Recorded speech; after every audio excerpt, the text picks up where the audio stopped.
we are privileged to have in the studio two health experts, the Deputy Director, Center for Urology and Renal Research Center, University of Maiduguri Teaching Hospital, Dr. Hassan Dogu.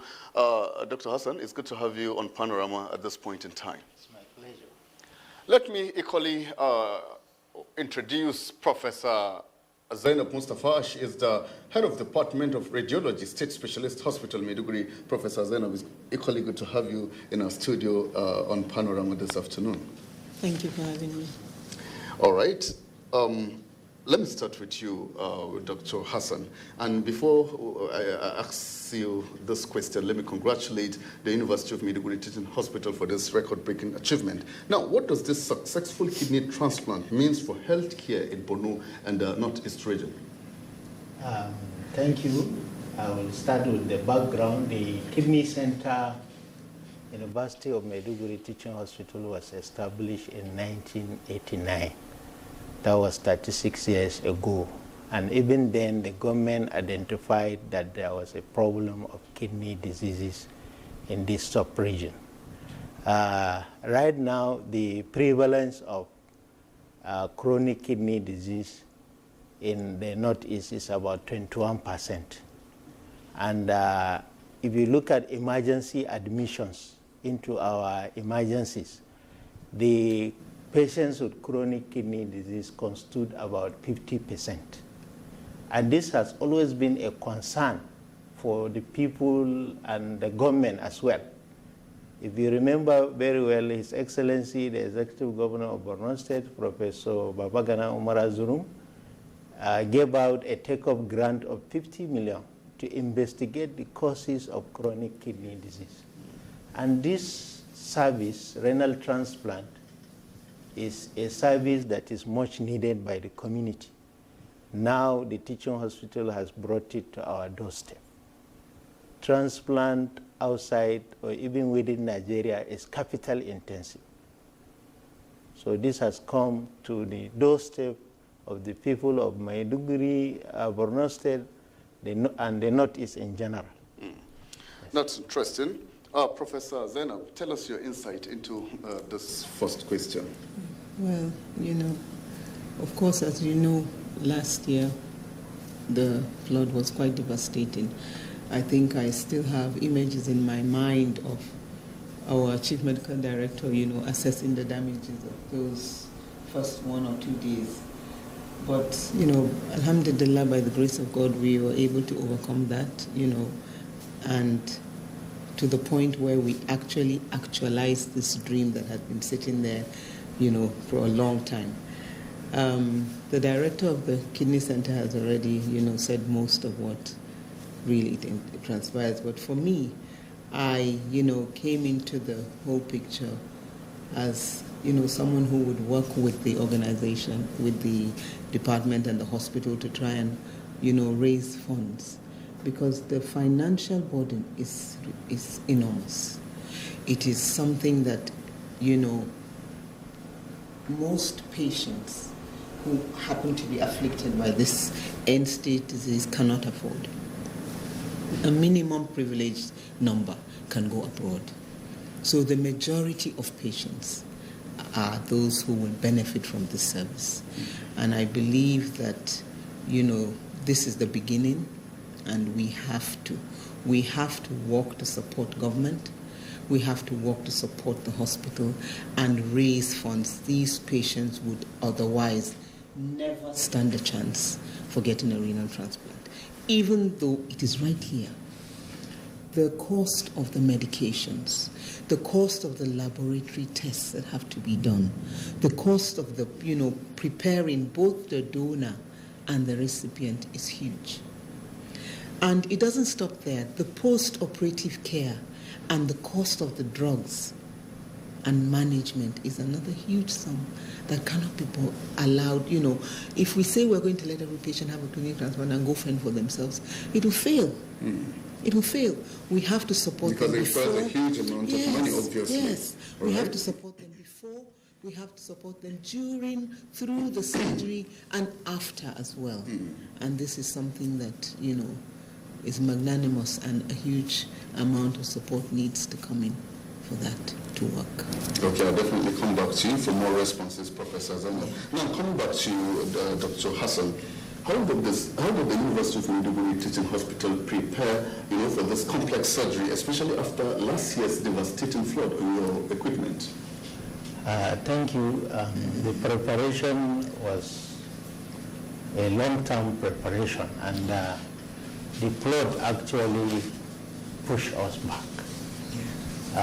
This transplant would have been carried out much more earlier than this time, but the flood came in unexpected, and the whole hospital was submerged, and that pushed us back. But thank God our Chief Medical Director is hardworking and dedicated. He stood up with the support of the federal government and the state government. The hospital was able to bounce back.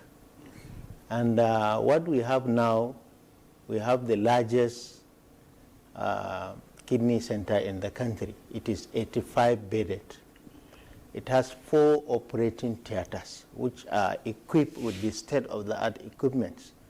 2 are for kidney transplants, the other 2 are for endoscopic urologic services, because urology and nephrology, they go together, hand in hand.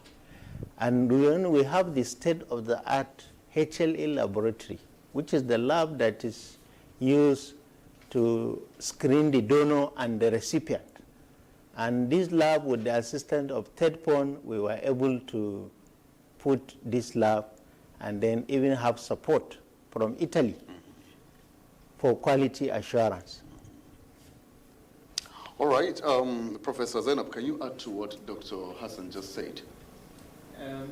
Very little, I'm afraid, because, he's the surgeon. I am, someone who helps with,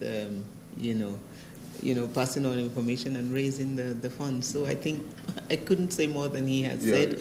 But certainly as a medical practitioner, I do know what is involved. As a radiologist, I was involved in, a couple of the testings that were done for the patients. Both the donors and the recipients had to have, radiological imaging, and additional to the laboratory services tests that they had. So certainly I know that, it took a lot to get to where we are. But the best thing was that we had 2 successful surgeries, and I believe this is just the beginning of many, many, many to come. And I know that it is not just a personal dream, but the dream of everybody who is involved in this care, that it will be a norm to have kidney transplants in the state, not just, with long intervals. Because the patients are there. The patients are certainly there. It's just that, the financial implication is enormous. Yeah, and that is what makes it almost impossible for some. And I think with the support of Borno state government, with the support of well-meaning Nigerians, nobody should be able to not have access to this service, especially if it has come to your doorstep. So. All right. Now, still staying with you, Professor Zainab, with many people, facing kidney problems in Nigeria, how will the University of Maiduguri Teaching Hospital keep, this program and then grow it? Okay, so the one way that this program can continue is that it needs support because of the huge financial implication. I believe it takes about 13.5 million for one patient to be prepared from start to finish and discharge. That is a sum that most patients cannot afford on their own. So, a charitable organization like a kidney transplant, foundation is what we need to set up, and already I think that is in the works. And the information will come out there from the hospital, so that many Nigerians, and I know there's a large sum of people who, once they know and they are sure that their money is going to be used judiciously, would contribute and support these patients. Okay, who need it badly. It appears we're actually running out of time. Now, in just one word, Professor Zainab, what should people do to avoid kidney failure? Because as far as I'm concerned, I think that is the most important thing. Yes, so education. We need to educate people about the causes. You know, it leads hypertension, poorly controlled, leads to end-stage kidney disease. Diabetes, poorly controlled, leads to end-stage kidney disease. Drug abuse. But there are so many other causes. So I think knowledge is power, and with that, you know, people can be well informed to look at. Just briefly, Dr. Hassan, what do you have to say? Yes, this service is much needed, and it's now at our doorstep. And the hospital has promised to do 20 kidney transplant free. Yeah.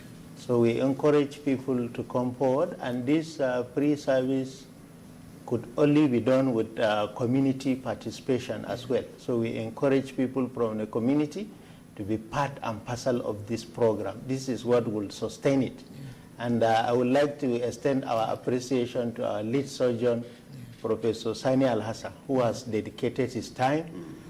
His Excellency, the Vice President of the Federal Republic of Nigeria, who has been supporting kidney disease patients by giving free drugs.